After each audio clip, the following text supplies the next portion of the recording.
At dahil buwan nga ng graduation at madami nag-request sa inyo na gumawa ko ng video about graduation, pagkita ko si Nevertime, ako ay nagsulat at nag-inform sa akin ng mga fans, tulungan ako lang magawa ngayon ni Nevertime. At nakabuo ako ng 10 mga ganap at mga happening tuwing graduation. Yung maganapang akala mo tapos lang lahat, yung pala may clearance pa, may babayaran pa sa finance, may completion pa. And then in the end, malaman mo, waksak ka pala, makakagraduate. Number 2, ito yung panahon kung saan nagka-practice ka sa salamin kung paano ka mag-pose sa graduation picture. Worst angle tawag dito, haharap dito dapat. Yung pinaka-memorable na memory talaga dyan ay yung pag-practice nyo ng graduation.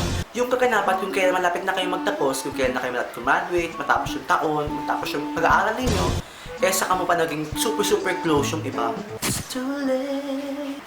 Number 3, yung kasabihan na wag mo na daw maglakwatsa dahil malapit sa disgrasya ang mga malapit ng graduate.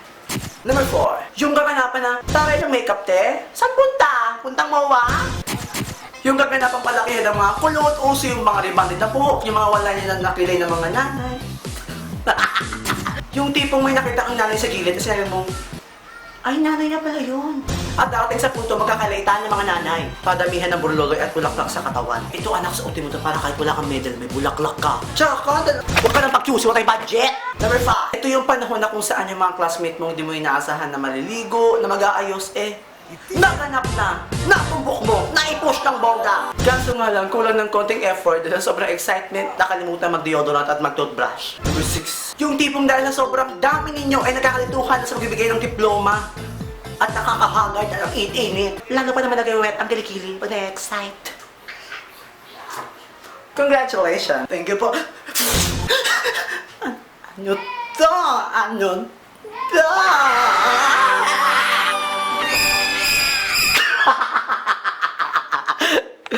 7. Yung gaganapang nasa pila pa lang, uy, picture tayo, be! Ano? Pila pa lang, may manipul na yung camera? Puro mukha mo nyo nandyan. 8. Yung gaganapang sobrang tagal na nga ng graduation ceremony, may dadagdak pang politiko, kayaw-yawan, nga. At para po sa ating panauhin, bigyan po natin ng masagabong palapakan ng ating tumatakbong kaunsilan nating bayan, ang bayan kung saan ang bayan ng ating bayan, si Mr. Luisito Cadusina! Tandaan po ninyo ang pangalang Luisito na nagbibigay sa inyo ng libreng pag-aaral, na nagbibigay sa inyo ng murang bili, na nagbibigay sa inyo ng libreng tira, na nagbibigay sa inyo ng libreng tubig. Tandaan po na.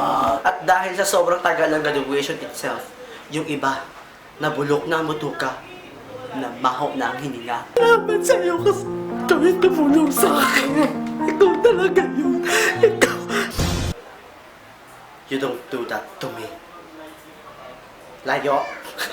Ang baho ng hininga. No, yung moment na pinapatugtog na yung graduation song ninyo. Farewell to you, my friend. What a journey it has been. Taray makaleya, Taray te, Sabi? Uy, walang iiyak sa atin mamaya,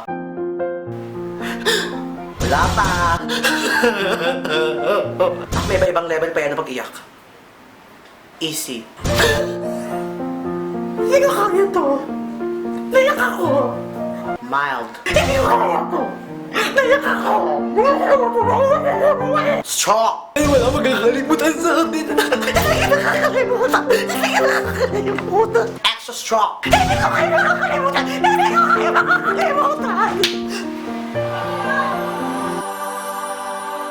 At ang pinakahuli, number 10. Yung tipong kakatapos na ng graduation ceremony, tas gusto mo makapag-picture sa iba, pero yung nanay tatay mo, nagmamadali, gusto niyang umuwi, dahil gutom na sila. Hindi kita kakalimutan, Vince. Hindi kita kakalimutan.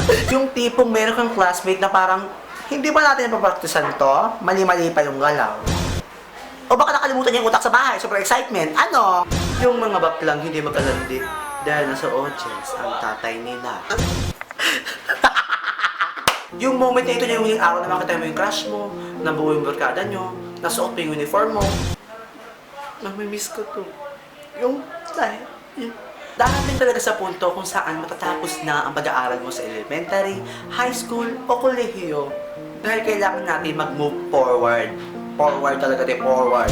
Maligayang bati sa natin nagtapos na yung taong ito. At maligayang bati, lalo na sa mga taong totoong nag-aaral talaga. At pati na rin dun sa mga taong nabuhay sa kode ko, kopya, pagduga, lahat na. Dahil panigurado akong nagbigay din kayo ng effort, ng bonggang-bongga. In the end, graduate ka. Good luck na lang sa'yo. Kung may itulong ba yan, o wala. Ibang level na ang galawan dyan, te. Kaya i-push mo ng bonggang-bongga. Push mo na! Ikaw, ano mga ganap mo nung graduation ninyo? Comment below. At ang LC Fan of the Week ay si Vince Espinosa. Ciao! Honey, honey, honey bee, dance around the honey tree. Buzz about, wiggle shout, and sing this song with me.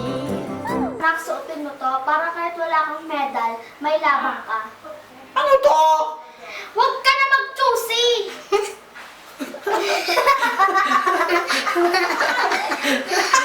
Mali!